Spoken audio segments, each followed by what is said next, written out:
গ্রেপ্তার হওয়া সাবেক সংস্কৃতি মন্ত্রী আসাদুজ্জামান নূর ও সাবেক বেসামরিক বিমান পরিবহন ও পর্যটন প্রতিমন্ত্রী মাহবুব আলীর জামিন আবেদন বাতিল করে তাদের কারাগারে পাঠানোর নির্দেশ দিয়েছে আদালত। এর আগে দুপুরে তাদের সিএমএম কোর্টে নিয়ে যায় পুলিশ। রবিবার রাতে রাজধানীর বেইলি রোড থেকে মিরপুর থানায় দায়ের করা একটি হত্যা মামলায় আসাদুজ্জামান নূরকে গ্রেপ্তার করা হয়, আর যাত্রাবাড়ি থানার একটি হত্যা মামলায় মাহবুব আলীকে গ্রেপ্তার করা হয় সেগুনবাগিচা থেকে। পরে তাদের দুজনকেই ডিবি কার্যালয়ে নিয়ে যাওয়া হয়। ছাত্র জনতার আন্দোলনের মুখে 5 আগস্ট প্রধানমন্ত্রীর পদ থেকে ইস্তফা দিয়ে দেশ ছাড়েন শেখ হাসিনা। এরপর রাষ্ট্রপতি জাতীয় সংসদ বিলুপ্ত করলে তারা সংসদ সদস্য পদ হারান।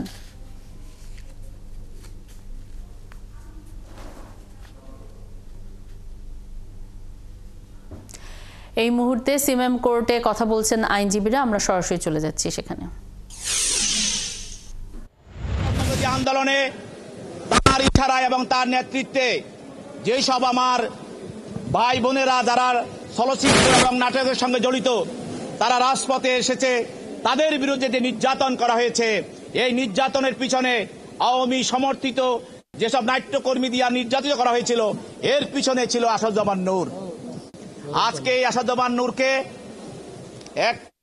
একটি হত্যা মামলায়, এটা হলো মিরপুর থানা হত্যা মামলায় ভিকটিম সিয়াম সর্দার পুলিশের গুলিতে নিহত হয়।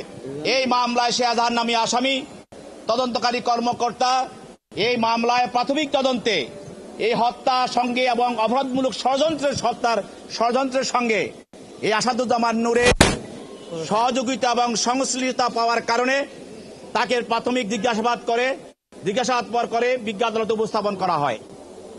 এবং এর পাশাপাশি আরেকজন আসামি সাবেক মন্ত্রী, বিমান মন্ত্রী মাহবুব আলী, প্রতিমন্ত্রী মাহবুব আলী।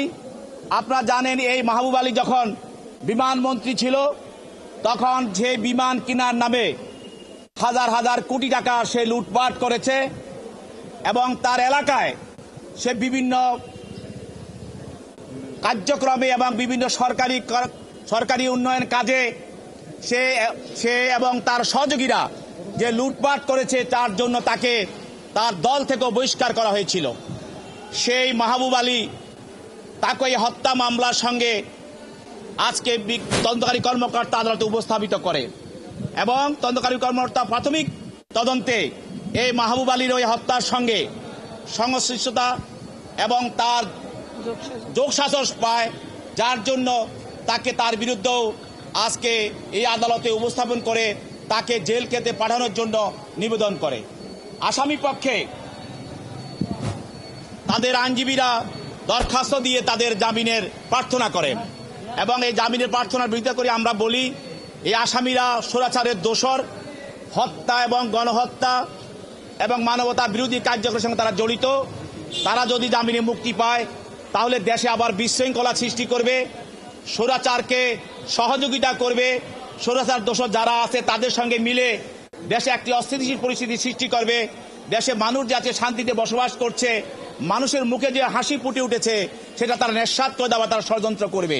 সেই জন্য শান্তি শৃঙ্খলা তারা বিঘ্নিত করবে। এজন্য তাদের জামিন তাদের নামঞ্জুর করে তাদেরকে জেল হাজতে প্রেরণ করা হোক। বিজ্ঞ আদালত উভয় পক্ষের শুনানি অন্তে এই আসামিদেরকে জেল হাজতে প্রেরণ করেন।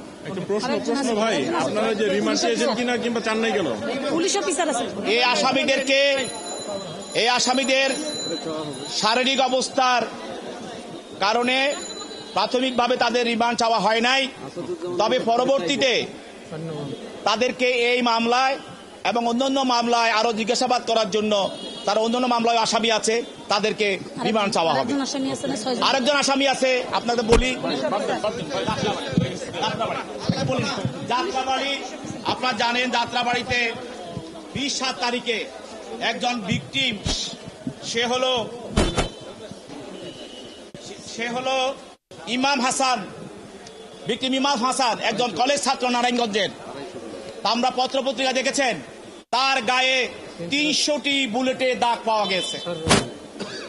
আপনি দেখেন এই মামলার যিনি এই গুলির সঙ্গে জড়িত এবং তার সঙ্গে যারা জড়িত তাদের মধ্যে অন্যতম এসআই সাদাত আলীকে আজকে আদালতে উপস্থিত করা হয় এবং তারা শুধু গুলি করে তাকে হত্যা করে নাই, তাদের জিজ্ঞাসা তাদের এই আন্দোলনের বিরুদ্ধে তাদের যে মানসিকতা এবং তাদের যে নিষ্ঠুরতা তা জনগণের সামনে দেখানোর জন্য এই ছেলের গায়ে 300টির উপরে গুলি করা হয়েছে।